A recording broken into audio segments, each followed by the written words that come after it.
Hi everyone, welcome back. So, does anyone remember YouTube Live? So, YouTube Live was an event held in 2008 in San Francisco and streamed live across the world on YouTube. The event was a variety show showcasing the very best of YouTube stars and everything that was popular on the platform at the time, which essentially just means it was full of breakdancing, cup stacking and blending foods, and was all around just the most 2008 thing you've ever seen. It was also introduced as being the first annual YouTube event, which is interesting because it never happened again. And I guess the event must have been kind of embarrassing for some people at YouTube because the whole channel, as well as all the videos on there, ended up being scrubbed from the internet, never to be seen again. Until that is, last year, when it was re-uploaded on a different channel by somebody that recorded it at the time. There's something I find so interesting about this show and just how awkward it is to watch, but also how it seems to perfectly embody what YouTube and really all popular culture was like in 2008. And so today, I thought we'd take a look at YouTube Live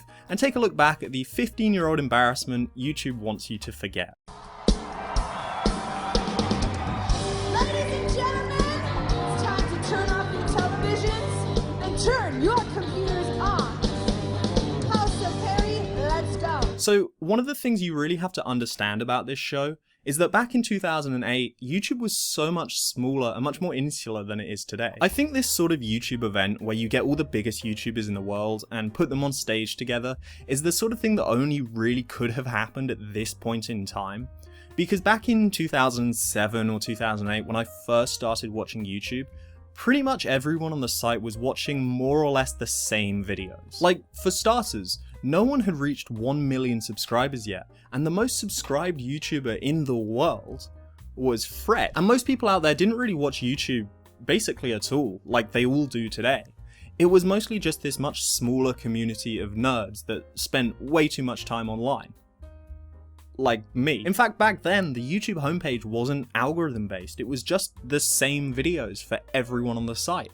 So chances are you would recognize at least some of the people in this event. Unlike today, where a YouTube Live would just be this really weird mismatch of like Mr. Beast and Coco Melon and T-Series. Strike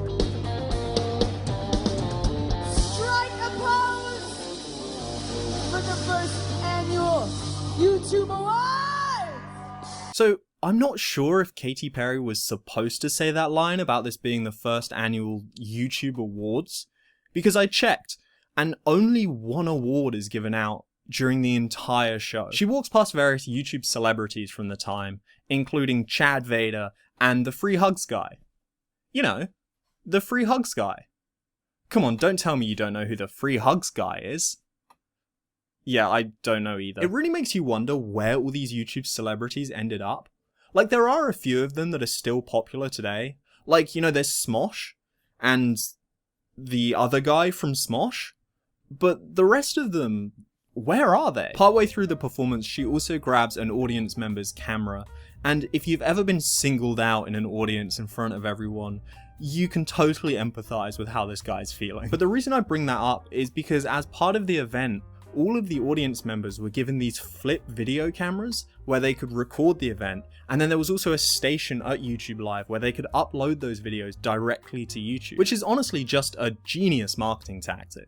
But it's also really interesting from like a YouTube historical perspective, because a lot of these videos are still available, and they're actually pretty easy to find, because I discovered that all of them just have the exact same video description. In fact, while researching for this video, I think I managed to find the exact channel that Flip Video used to upload these from the booth, because it's just full of these types of videos. Most of these videos have like 30 views because they're not very interesting, except for one, which has 4,000 views, nearly 20 times as many as the rest of them, simply because the person uploading it found a way to put the words sex offender in the title. Old YouTube was so easy. Looking at the flip videos, it also seems that before the event started, there was this sort of pre-event show outside of the venue where a bunch of other performances were going on. After Katy Perry, the show is formally introduced by a group of YouTubers, including Tay Zonday and Michael Buckley, who introduced the first act of the night, Beardy Man, a YouTuber who's still active today and actually recently made a video with Tom Scott.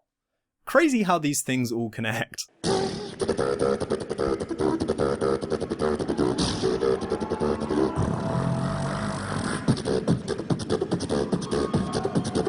Do you remember that point in time where beatboxing was actually popular?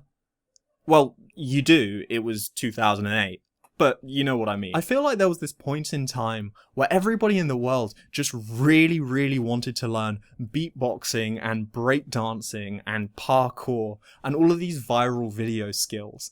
And then when that era passed, everybody just collectively forgot they even existed. Where are all those breakdancers now, I wonder? But beatboxing videos were all the rage on 2008 YouTube, and so the show just had to open with a full 4 minutes of beatboxing. And I know what you're thinking, oh, this is going to be one of those ones where they use samples and live looping to create something crazy. But no. No.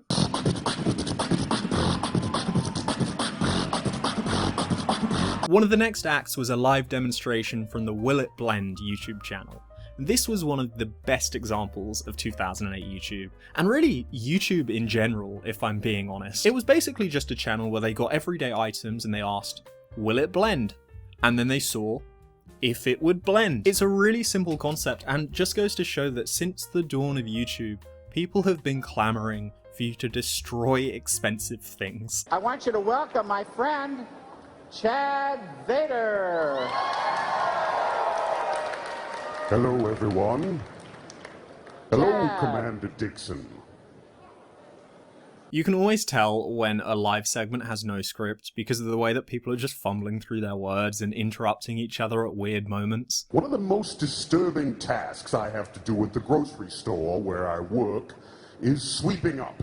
So I would like you to destroy this broom with your blender. I would know love it's to do big, that. but will it blend? That is the question. Yes, it is. Yes, blend it up.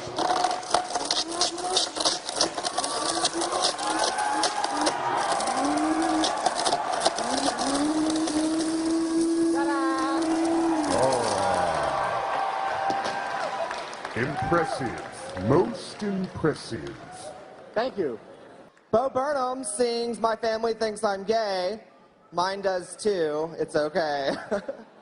What's with all the sunglasses over here? After the Will It Blend segment, there are a lot more musical performances scattered throughout the show.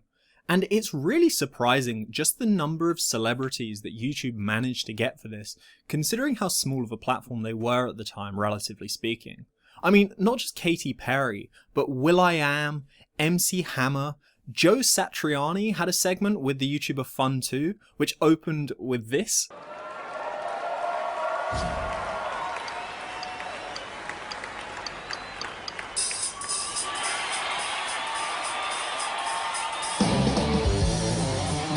So this is just Guitar Hero on stage, and that's it. Also, is that Freddie W? It is, isn't it? Huh. Then there's a live experiment by Mythbusters, which I think is pretty well presented, and it's followed by a whole segment of the show dedicated to advertising sports on YouTube.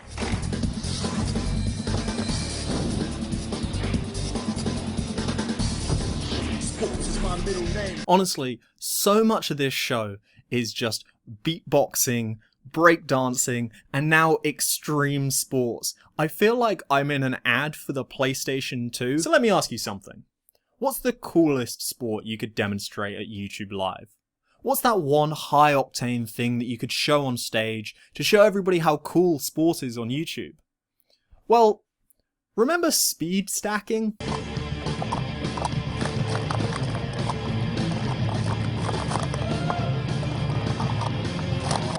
Many of us have enjoyed LOLs at the expense of Miley Cyrus. There's no way Dave Days, Venetian Princess, or What the Bot would have so many views without her. So if you don't have large breasts or a charismatic kitty, just call your video Miley Cyrus is dead or Miley Cyrus dirty photos and you too can be a YouTube star. Yeah, I think I'll just skip this bit. Miley is finally turning Sweet 16 tomorrow. Maybe a bit more. Happy birthday, who cares if you look 35? Happy birthday, we're just so glad that you're alive. This segment just keeps going. I feel like maybe this was a big reason why YouTube wants to scrub this event from the internet, because effectively what you have here is a person officially sanctioned by Google making weird and inappropriate comments about someone who was, at the time, a 15-year-old girl. So, in conclusion, what the buck? Next in the show is a serious segment about the impact that YouTube has had on politics, and it's the part where they give out the only actual award in this entire show, presented by the then San Francisco mayor and now governor of California, Gavin Newsom. The first and only ever YouTube Visionary Award was given to the Queen of Jordan for the YouTube videos she made about challenging negative stereotypes of the Arab world. And she wasn't even there to accept it. I don't think this segment is bad. I actually think it's pretty good. It's just that jumping back and forth between these super serious segments and these really awkward comedy routines gives you this tonal whiplash. Because you get something about the good that YouTube has done in society, immediately followed up by this. Oh my god! I got a teddy bear! I love you! You're so pretty!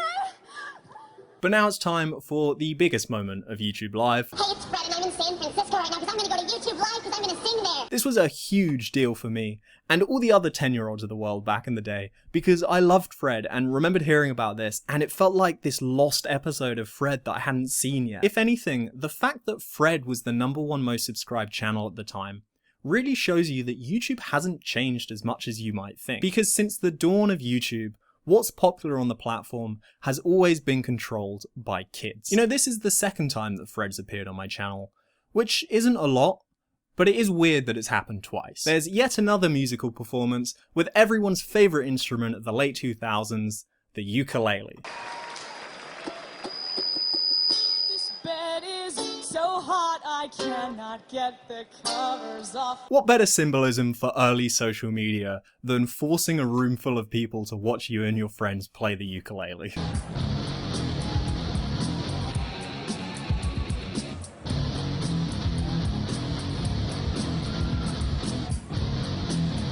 You have just witnessed the art of movement aimed at getting a person from the one point to another as quickly and efficiently as possible, using only the natural abilities of the human body. They call it parkour. I cannot believe that there is actually parkour in this. I was just joking when I talked about it earlier in the video. I swear I didn't pre-watch this. There just is parkour in it because it's 2008. But I know the power of YouTube, and I've seen how it has transformed an artist to a global phenomenon. And nobody has taken their gigs to a higher height than Soulja Boy Tell'em. Just a year after posting this video on YouTube, he had a #1 song on the platinum album. He's taking hip-hop dancing to a new level, and he's just getting started. That's right, folks. Global sensation Soulja Boy is just getting started, and I'm sure that we'll be hearing that name for years to come. Smosh show up later in the show, and finally, someone I actually recognise. And the final act I really want to talk about is Bo Burnham. His song Welcome to YouTube is probably the most recognisable part of this entire show, mostly because he actually kept the video up on his own channel when everything else from this show was scrubbed from the internet. And so, chances are, if you've watched a lot of Bo Burnham, you might have actually heard this song without realising it was from YouTube Live. Okay, I totally can't wait for this next performer.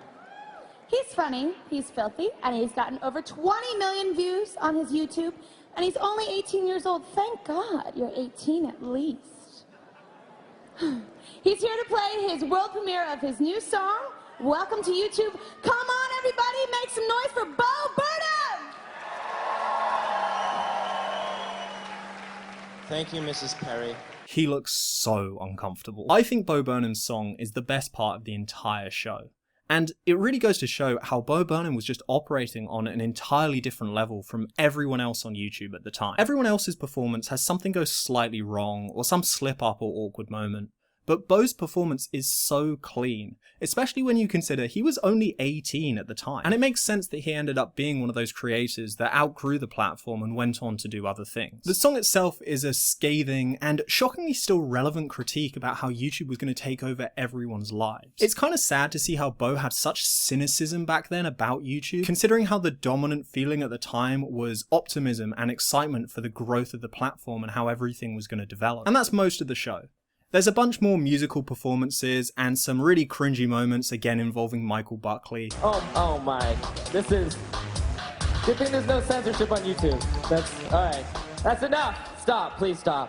That's a guy whose comedy was never going to last past this era of the internet. Let's be real. There's more moments from people like Smosh and some cringy impersonations of Obama and Sarah Palin, and the show is closed out by Akon. And that's pretty much YouTube Live. When you think about it, it's kind of crazy how YouTube managed to get such big celebrities to perform at this event, especially considering they were paired with people who, let's be honest, were complete amateurs when it comes to performing in a live event. But I think that's what makes YouTube Live so interesting.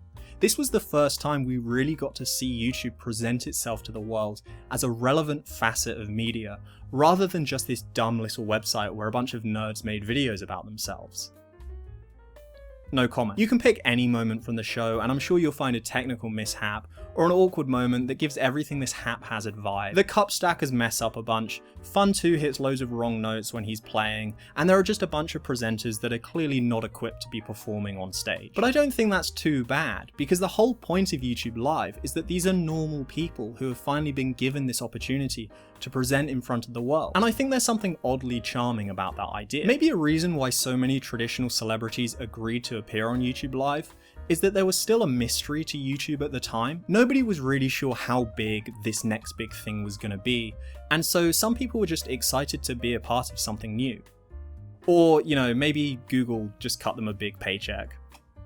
In fact, maybe it was that. Don't get me wrong, I still don't think the show was good. It's so disjointed and incoherent, and it just keeps jumping from place to place, because even back then, it was really difficult to say what YouTube actually was. YouTube is too big of a thing to really be able to show properly in a 2-hour live show. It's like trying to do television the live show or music the live show. You just can't do it. There are too many elements at play. Despite its odd nature, I still get nostalgic watching this show and thinking all about how much YouTube's evolved. I wish this show was available in some official capacity, because even though it's not a good show, it still serves as like a great time capsule for this era of the internet and what it was like back then. And I wish there was an easier way to get access to it. I hope you've enjoyed my look back at YouTube Live, the thing that makes you go, what was that? Do I remember that? I think I do. Oh yeah, if you have another idea for something you'd like me to cover on the channel, please let me know. If you're not already, please consider subscribing, and I'll see you next time.